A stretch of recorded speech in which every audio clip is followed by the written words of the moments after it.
नमस्कार दोस्तों, मैं ओमवीर यादव अपने YouTube चैनल पर आपका स्वागत करता हूं, वंदन करता हूं, नमन करता हूं। दोस्तों, आज हम गणित के कुछ महत्वपूर्ण प्रश्नों को लेकर आए हैं, जिनमें हम आपको कम से कम कैलकुलेशन में हल करना सिखाएंगे और जहां ज़रूरत पड़ेगी कैलकुलेशन भी करेंगे और बिना कैलकुलेशन के कैसे करें, कैलकुलेशन से कैसे करें, दोनों तरीके बताएंगे इसको।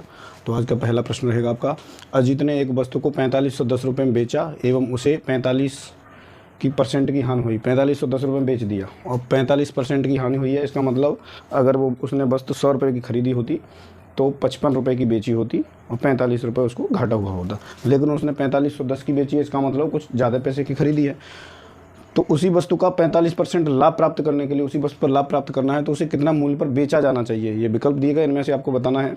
तो मान लीजिए अजीत ने जो वस्तु खरीदी थी 100 रुपये की खरीदी थी, ठीक है, बट्टे 100 रहता, बराबर था। 100 रुपये की वस्तु 100 में खरीदी, बेचने की बात चल रही है। खरीदी तो सी, खरीदी अभी पता नहीं है, बेचा और उसने 4510 रुपये में इसको बेचा था और उसको क्या हुई थी, हानि हुई थी। तो हानि का मतलब यहाँ पर 45 घटा देना है और गुणा ये। और ऐसे भी डायरेक्ट याद रखें कि जब किसी वस्तु को हानि पर बेचा जाता है और उसका जो है ये निकालना है तो इसमें नीचे घटा दिया जाता है, और अगर उसी को लाभ प्राप्त हुआ है तो लाभ में क्या है, ऊपर 100 में जोड़ दिया जाता है। जैसे अब लाभ प्राप्त होगा, उसको 100 में लाभ प्राप्त हुआ है 45%, 5% मान लीजिए, तो 100 ये 105 होगा, मतलब 100 का उसको 105 रुपये मिला है। ठीक, ऐसा रहेगा। तो ऐसे ही इसको क्या करेंगे, फिर इतना हुआ, समझा रहे हैं, बाद में डायरेक्ट आपको बता भी देंगे तो याद रहना चाहिए। अब इसमें क्या करेंगे, 100 को उसको कितना 45% लाभ प्राप्त करना है बट्टे 100, ऐसे रहेगा। कुल मिला के हम इसको अगर डायरेक्ट लिखते तो हानि वाली जो चीज़ है वो परसेंट है उसको घटा देंगे और जो लाभ वाला है उसको ऊपर जोड़ देंगे। कुल मिला के जब भी हम अब डायरेक्ट प्रश्नों को करेंगे तो क्या करेंगे, इसको 4510 गुणा 100 बट्टे 55।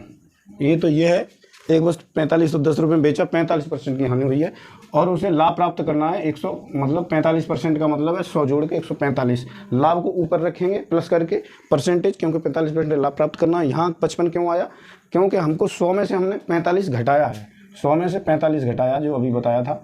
तो इसको कुल मिला के या 100 माइनस 45 भी लिख सकते हैं या 55 लिख सकते हैं।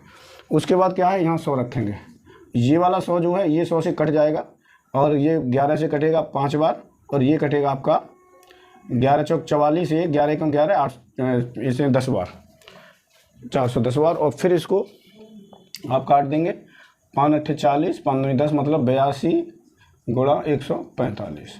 तो ये आपका बैठेगा 11,900, 11,890 गुणा करके देखेंगे इतने रुपए में उसको बेचना चाहिए। ये विक्रय मूल्य है जब उसे 45% लाभ होना है तब। खरीद ये क्रय मूल्य नहीं निकला है, क्रय मूल्य के लिए तो आपको यही निकल जाता, लेकिन उसे लाभ और प्राप्त करना था, इसलिए बढ़ा दिए केवल। और अगली बार जब भी ऐसा प्रश्न आएगा तो हम केवल आपको 4510 गुणा 100 बट्टे 45 गुणा 145, या ये भी लिख सकते हैं 4510 गुणा 145 बट्टे 55, डायरेक्ट, कोई कैलकुलेशन नहीं। इसमें 100 से 100 पहले से ही हम काट दिए, 100 में 45 लाभ प्राप्त करना इसलिए ऊपर जोड़ के लिख दिए, और 100 में से 45 घटा के लिखना था तो वो भी हम घटा के लिख दिए। डायरेक्ट इतना ही है, इसी को कैलकुलेशन करना है। तो कम से कम समय में शॉर्ट करना है, ये समझाने के लिए थोड़ा बताना पड़ा है। अगला प्रश्न अगर ऐसा आता है तो हम फिर आपको डायरेक्ट लिखेंगे, नहीं बताएंगे क्या है क्या नहीं है। अगर समझ में नहीं आएगा तो आप पूछेंगे, बता देंगे। एक महिला एवं उसकी पुत्री की औसत आयु 19 वर्ष है, उसकी क्रम उम्रों का संगत अनुपात जो है ये है। तो एक महिला है और पुत्री है, उनकी औसत आयु कितना, 19 वर्ष है, ठीक है। और अगर दोनों की आयु का योग पूछा जाएगा तो 38 वर्ष हो जाएगी, क्योंकि 2 लोग हैं तो गुणा करना पड़ेगा। और उनका अनुपात क्या है, 16:3 का मतलब है दोनों को जोड़े तो 19 के बराबर बैठता है। 19 से इसमें भाग लगाएंगे तो कितना हो जाएगा, मतलब 19 दूनी 38, 2 बैठेगा एक अनुपात में, एक अनुपात में 2 बैठेगा। तो यहाँ 3 अनुपात दिया गया है, 3 का मतलब है 2 है एक में, तो 3 में कितना रहेगा, 6, तो 6 इसकी उम्र हो जाएगी। अगर ये महिला की पूछी होती तो यहाँ पर फिर 2 का 16 दूनी 32 उम्र उसकी निकाल देते, 32 वो और 6 ये, 32 और 6 कितना होता है, 38 होता है। अगला देखें, इस पर भी हम लोग कैलकुलेशन भी आपको बताएंगे और बगैर कैलकुलेशन के भी बताते हैं। देखिए इसमें जब गुणा करेंगे तो ये x की घात 3 हो जाएगा, 1.5 गुणा 1.5 है, ये जब एक घात के ऊपर घात है गुणा होगा तो घातें जुड़ जाएंगी, तो ये 1.5 और 1.5 3 हो जाएगा। इसका 6 करेंगे तो 6 अट्ठे, मान लीजिए इसका गुणा करेंगे तो इकाई का अंक पहले देख रहे हैं, 8 6 48, 48 मतलब 8 अंक आना चाहिए इकाई का अंक, तभी तो आप ये वर्ग इसका वर्ग घन मूल निकालना पड़ेगा, क्यों घन बन गया है। तो इसमें क्या करेंगे, देखिए इसका घन अगर करें तो 8 आएगा पीछे, 2 दूनी 4 दूनी 8, 8 आता है, ये हो सकता है। इसको करेंगे 8 इकाई का अंक केवल करना है हमको, आगे की संख्या नहीं देखनी है। 8 में 8 64, 8 चौक 32, 2 आएगा, नहीं आएगा, इसमें 5 ही आएगा। इसमें क्या है 3 त्रिक 9 27, 7 आएगा। इसका मतलब ये होगा, निश्चित है। लेकिन हल करेंगे कैसे वो भी देख लें एक बार, क्योंकि हल भी करना पड़े अगर ऐसा ना मिले तब। तो इसको देखें, जैसे x घात ये 3 हो जाएगी जब गुणा करेंगे, यहाँ का यहाँ गुणा करेंगे, और इसको 288 गुणा 6 इसको लिख सकते हैं 288। तो इसको तो हम लोग लिख लेंगे 3 गुणा 2 लिख सकते हैं। इसको 3 गुणा 2 लिख लिया, क्योंकि अब हमको घनमूल निकालना है। घनमूल निकालना है, इसका मतलब गुणनखंड विधि से बता रहे हैं आपको। अगर वर्गमूल निकालना होता है तो 2 के जोड़े बनाते हैं, 3 के जोड़े बनाएंगे। तो क्या करेंगे 288, इसको गुणनखंड काटेंगे। पहले 2 से काटिए, 2 एकम 2, 2 चौक 8, 2 चौक 8, फिर 2 से 2 7 14, 2 दूनी 4, फिर 2 से 36 बार, फिर 2 से 18 बार, फिर 2 से 9 बार, फिर ये 3 ठीक। तो इसका मतलब है ये वाला इसमें क्या 3 के जोड़े बनेंगे। इसमें से आप करें तो 2 गुणा 2 गुणा 2 ये 3 हो गए। उसके बाद गुणा 2 गुणा 2 गुणा 3 गुणा 3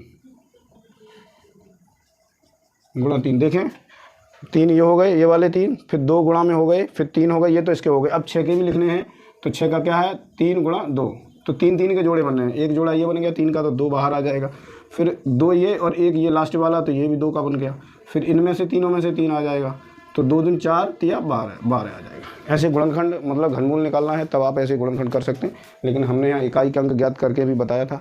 अगर दोनों के पीछे ही 8 आ जाता तब आप क्या करते, तो ये भी होना चाहिए। अगला देखिए, तो हम लोग कम कैलकुलेशन और कैलकुलेशन से भी समझा रहे हैं, जिससे कि कम कैलकुलेशन करने पर भी आपको याद रहे कि ये कैसे किया है। अगला रहेगा, इसमें आपको आरोही क्रम लगाना है। आरोही अवरोही क्या होता है? आरोही का मतलब है बढ़ता हुआ क्रम, अवरोही का मतलब है घटता हुआ क्रम। अवरोही जैसे शब्द से पकड़ें हम लोग भूल जाते हैं। तो अवरोही क्या होता है, आरोही क्या होता है, तो इसको आपको एक ही बताएंगे, उसके बाद दूसरा तो हो ही जाएगा। जैसे अवरोही का मतलब है कब रोई, जब घटा तब रोई, उससे पहले तो खुश थी, जब घटा तो रोई। तो कहने का मतलब सबसे बड़ा पहले, उसके बाद घटते हुए क्रम में लगाना है। तो अवरोही कब रोई, जब घटा। तो देखिए इसको अवरोही में लगाना है, तो 3 की घात इसमें बताया है 34 है, और इसको है 2 की घात 51 है, और 7 की घात 17 हमने पहले ही बताया है। इसमें क्या है, घात आधार तो अलग अलग हैं, इसके घातांक जो है उनमें कुछ ऐसी चीज़ दिख रही है जो कॉमन हो, मतलब कोई ऐसा गुणनखंड जो दोनों को काटे। तो इसमें देखना 17 का भाग जा रहा है, तो 17 का यहाँ कितनी बार जाएगा 3, इसको कर देंगे 2 गुणा 17, और इसको कर देंगे 2, ये 3 गुणा 17 होता है, और ये 17 1 गुणा 17, मतलब ये 17 दूनी 34 ही रहा, 17 की 51 रहा। अब इसको क्या करेंगे, जो घात के ऊपर घात रहेगी तो 3 त्रिक 9, 9 की घात 17 हो जाएगा। ये 2 दूनी 4 दूनी 8 की घात 17 हो जाएगा, और ये 17 की घात, इसमें 17 ही रहेगा। ठीक है, इसमें 7 था, 17 नहीं था, 7 रहा, 7 रहेगा। अब उसको आरोही क्रम में लगवा। आरोही का मतलब है बढ़ता हुआ क्रम। तो सबसे छोटी संख्या क्या है, ये रहेगा 7 की घात 17 आएगा, उसके बाद 8 वाला आएगा, 2 की घात 51 आएगा, फिर इसके बाद 3 की घात 34 आएगा। ये आरोही क्रम रहेगा। अगर इसी को अवरोही क्रम में पूछता तो अवरोही में क्या करते, सबसे बड़ा पहले, सबसे बड़ा, फिर इसके बाद ये, फिर इसके बाद ये। यहाँ क्या किए, ऐसे उल्टा कर दिए। अगर इसमें ही सबसे बड़ा पूछता, सबसे बड़ा कौन सा है, तो ये सबसे बड़ा। इसमें छोटा पूछता है, ये हो जाता है, मध्यम गया, ये हो जाता है। कुछ भी पूछ लेगा, अगर ये आपका आ गया है तो कोई दिक्कत नहीं है। अगला रहेगा 2 संख्याओं का योगफल। इसको भी हम लोग शॉर्ट में बताएंगे। ऐसे प्रश्न अगर आते हैं तो आपको थोड़ा सा रखना पड़ेगा, इसमें अगर वैसे समय बहुत लगेगा, लेकिन हम शॉर्ट तरीके से बताएंगे आपको। 2 संख्याओं का योगफल 2490 है, 2490 है। यदि एक संख्या का 6.5%, 6.5% और दूसरी संख्या का 8.5% के बराबर है तो संख्या ज्ञात कीजिए। तो आपको क्या करना है, मान लीजिए ये दोनों संख्याएं हैं, एक तो 6% है और एक 8% है, दोनों में परसेंट लगा है। हमने यहाँ से ये काट दिया, परसेंट काट दिया, इसका दशमलव हटा दिया, और दशमलव ना हटा के हम लोग शॉर्ट में करते हैं, दशमलव लगाए तो इसका हम दुगना कर दे रहे हैं आपको। ये 13 हो जाएगा, और ये 8 दूनी 16, 17 हो जाएगा। मतलब 13 और 17 का अनुपात है इनमें। अगर ये संख्या है, इसको हम 13 और 17 के अनुपात में बांट दें तो ये संख्या जो है, ये संख्याएं बढ़ जाएंगी। तो हम लोग अनुपात को कैसे बांटते हैं, पहले इनका योग करते हैं, तो इनका योग हो जाएगा 30 है। अब हमको पहली संख्या ये हम निकाल देंगे, इनका योग 30 हो गया। 30 में क्या करते हैं, 2490, जो संख्या ऊपर होती है उसमें कौन सा निकालना है, पहले 13 वाला निकालना है। अगर 17 वाला निकालना होता तो 13 की जगह 17 रखते हैं। इसको इससे काट देंगे, और 3 8 24 होता है, 3 त्रिक 9 होता है, 83 का मतलब है 3 त्रिक 9 और 3 8 24, 13 का करेंगे तो 13 का थोड़ा सा अंतर आएगा। 13 तिया 39 होता है, हासिल 3, और 13 अट्ठे 104, 13 अट्ठे 104 और 3 107, मतलब एक संख्या जो है 1079 आनी चाहिए। अब इसमें देखते हैं 1079 कोई है, यहाँ नहीं है, यहाँ पर नहीं है, ये 1479 है, ये भी नहीं है, ये 1479, मतलब दूसरी संख्या आपको नहीं निकालनी, एक संख्या ही आपको ज्ञात हो गई, इसका मतलब 4 नंबर सही है। अगर इसको आप परसेंट के हिसाब से पकड़ते तो बहुत समय भी लगता, क्योंकि 5 मिनट तो इसी में लग जाता, और ये पेपरों में हम लोग शॉर्ट से शॉर्ट करने की विधि बता रहे हैं, तो ऐसे प्रश्नों को आप कम से कम समय में करें और अपना समय बचाएं। Thank you. और हम लोग प्रतिदिन रात्रि 9 बजे भी कुछ जीएस के महत्वपूर्ण प्रश्नों के साथ लाइव होते हैं, तो प्रतिदिन आप उसमें भी जुड़ें और हमारे द्वारा पूछे गए प्रश्नों के आंसर कमेंट करें और अपना ज्ञान बढ़ाएं। Thank you.